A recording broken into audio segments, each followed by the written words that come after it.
The chapel's white walls were shaking from the hunters pounding at the doors, and Kael, gaunt, hollow-cheeked, with amber eyes that looked like they'd eaten the sun, stood in the middle of the sanctuary with a screaming steel collar in his hands, knowing that if it closed around his throat, he'd live. As property. Kael had been running since the system branded him Anomaly Contain. In the ashlands outside, monsters ate people, and people ate each other's futures because classes were currency now: warrior, mage, healer, ranked, traded, stolen. But Kael's class wasn't a class. It was glutton. No skills, no stats, just hunger so absolute it could devour anything that had a name in the system. Flesh, mana, skills, even the class itself, and make it his. The chapel was supposed to be a neutral zone. The floating blue letters above the altar had promised it in that cold, official system font. Sanctuary, neutral zone. And yet the sanctuary had teeth. The collar in Kael's hands wasn't just steel, it was a rule. It was a command made metal. The moment his fingers touched it, the sigil on the back of his hand had flared, faintly glowing, branded hunger, and the air had filled with the sound of something that shouldn't be able to scream.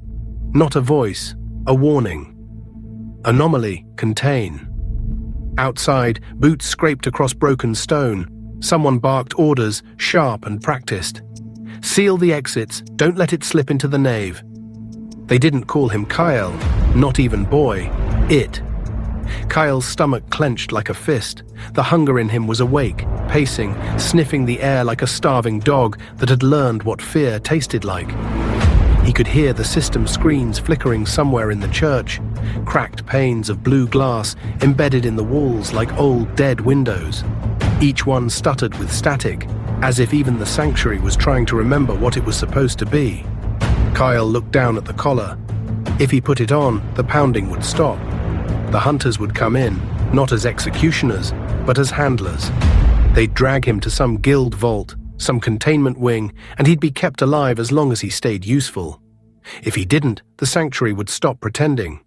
Whatever made this place neutral would turn on him the way it had already begun to. Because the chapel wasn't protecting him, it was testing him. Kael's fingers tightened around the collar's inner rim. The metal was cold enough to sting. Under that cold, he felt a vibration, like a heart beating in iron. The altar behind him was cracked marble, stained with old wax and newer blood. On its front face, someone had carved a prayer long before the system fell from the sky. Now the prayer had a new line etched beneath it in precise, perfect lettering that hadn't been cut by any human hand. Payment required. Kael swallowed. His throat was dry, his hunger was not. The chapel doors groaned as something heavy struck them from the outside. Dust fell from the ceiling in thin grey sheets. Kael turned his head toward the stained glass windows. Through the shattered colours, he caught glimpses of movement. Men and women in layered armour with guild tags glowing faintly at their throats. A few with the hard posture of rankers. Their system overlays hovered in the air like ghosts only they could see. And above them all, faint but unmistakable, floated a thin blue line of text that made Kael's blood go colder than the collar.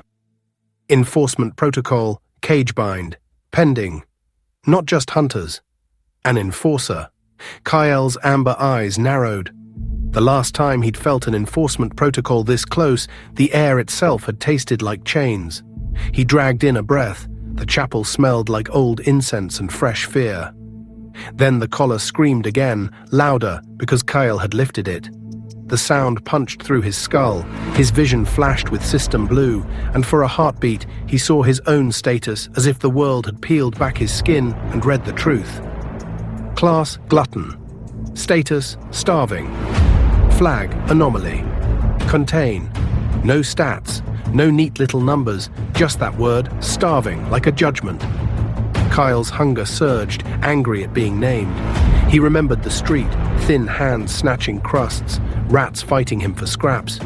He remembered the day the sky filled with blue text and everyone screamed as classes stamped onto their souls. He remembered being the only one whose class felt like a whole. He'd promised himself then that if the world wanted him dead, it would have to choke on him to do it. Another Udar hit the doors. The hinges shrieked. "On my mark," someone outside shouted.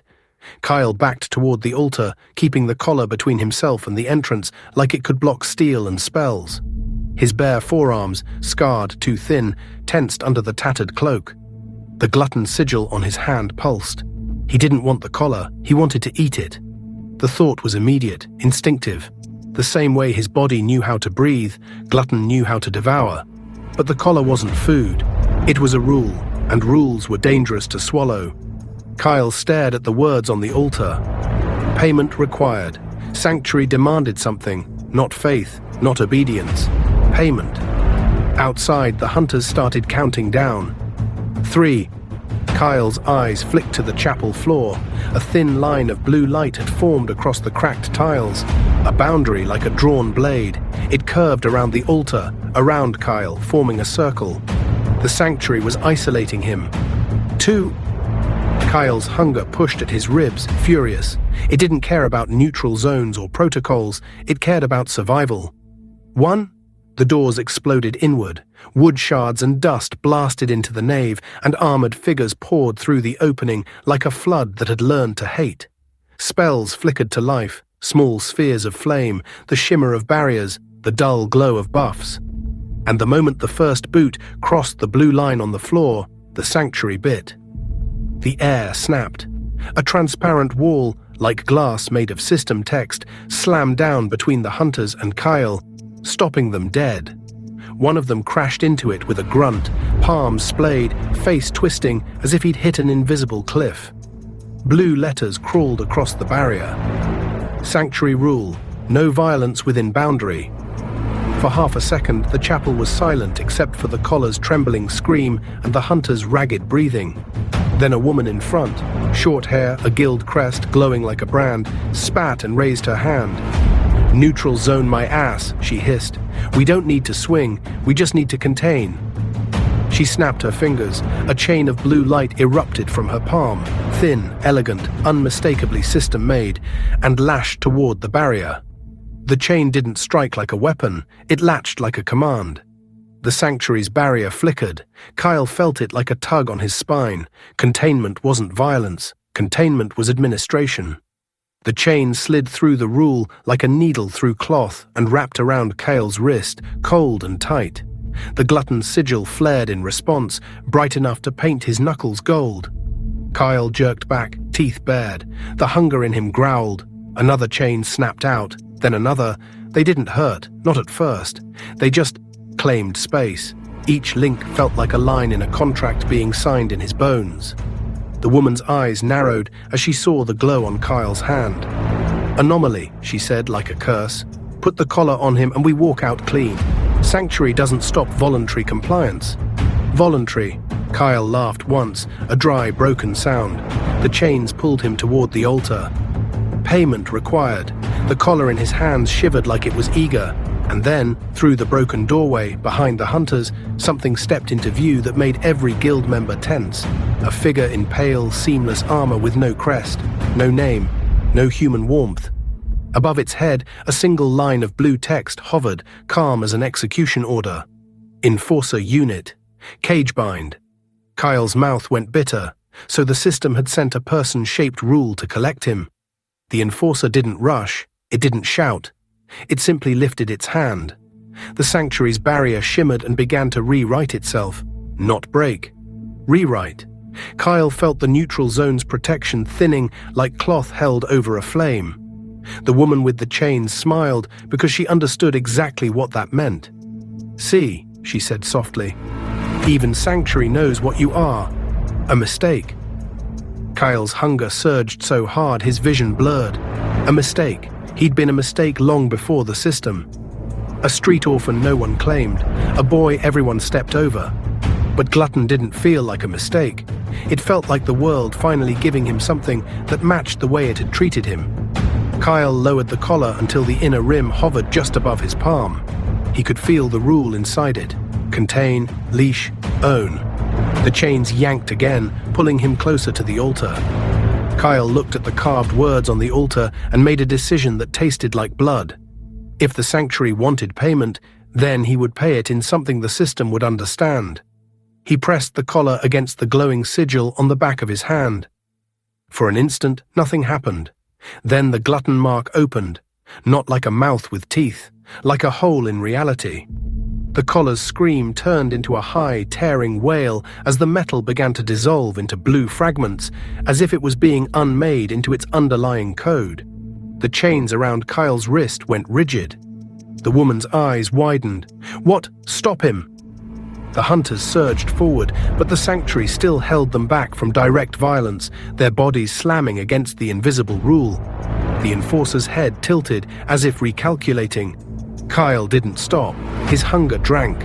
He felt the collar's purpose flood into him, cold, structured, absolute. A containment directive trying to become part of his bones. It was like swallowing a locked door. His throat convulsed, his knees buckled. But he kept devouring, because starving meant dying, and dying meant the system won. The collar finally disappeared into his sigil with a last shattering shriek. The sanctuary's blue boundary line flared. Payment required. The words on the altar changed. Payment accepted. A deep vibration ran through the chapel like the building exhaled. The chains around Kael's wrist flickered and snapped, not from force, but from authority being overwritten. Kael staggered back, gasping. His hand burned. His veins felt like they were filled with ice. Then a new line of text stuttered into existence in front of him, shaky, as if the system itself didn't like showing it. Acquired containment subroutine fragment. Kael stared. He hadn't gained a skill. He'd gained a piece of a rule. The hunters saw the text too, and their faces changed from confident to afraid. Because if the anomaly could eat containment, then what could hold him? The enforcer stepped forward, and the sanctuary's barrier dissolved like mist. The neutral zone had been paid, and now it was done pretending. The hunters drew weapons instinctively. The sanctuary didn't stop them anymore. Violence was back on the table. Kael wiped his mouth with the back of his hand, and his amber eyes looked up through his messy ash-black hair with something sharper than hunger. He could feel the containment fragment inside him, like a cold hook lodged in his gut. He understood it without knowing how. A rule could bind. A rule could define a boundary. A rule could say, "This is mine." Kael lifted his hand toward the nearest hunter and whispered, not a spell, but a command he had swallowed. "Contain." The air snapped again. A thin, rectangular frame of blue light formed around the hunter's torso, like an open cage, locking his arms to his sides mid-swing. His sword clattered to the floor. His eyes went wide as he tried to move and couldn't. Kael's hunger roared in triumph. The woman who'd thrown the chains stumbled back. That's enforcement code. Kael took one step forward. The enforcer raised its hand.